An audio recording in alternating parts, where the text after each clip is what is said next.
ప్రముఖ electric company car Tesla అధినేత Elon Musk India రానున్నారు. ఈ పర్యటనలో తను ప్రధానమంత్రి మోడీని కలవనున్నారని ట్వీట్ చేశారు. టెస్లా ఇండియాలో ఫ్యాక్టరీ పెట్టడానికి ఆల్మోస్ట్ లైన్ క్లియర్ అయిపోయినట్టే. ఇందుకు కాను వాళ్ళు మహారాష్ట్ర, గుజరాత్ లేదా తమిళనాడుని పరిశీలిస్తున్నట్టు సమాచారం.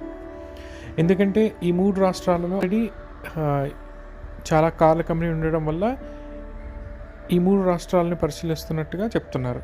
అయితే ఈ లిస్టులో రీసెంట్గా చేరింది ఆంధ్రప్రదేశ్. ప్రస్తుతం ఎన్నికలు జరుగుతున్న సందర్భంలో ఈ వార్తని తమకు అనుకూలంగా మార్చుకోవడానికి ప్రముఖ ప్రధాన పార్టీలు పోటీ పడుతున్నాయి. ముఖ్యంగా ఆంధ్రప్రదేశ్లో టీడీపీ, వైఎస్ఆర్సీపీ టెస్లాని ఇండియాకి తీసుకురావడంలో తమ పాత్ర ఉందని క్రెడిట్ తీసుకోవడానికి, తద్వారా వాళ్ళు ఎలక్షన్లో ఈ క్రెడిట్ని ఉపయోగించుకుందామని ప్రయత్నిస్తున్నారు.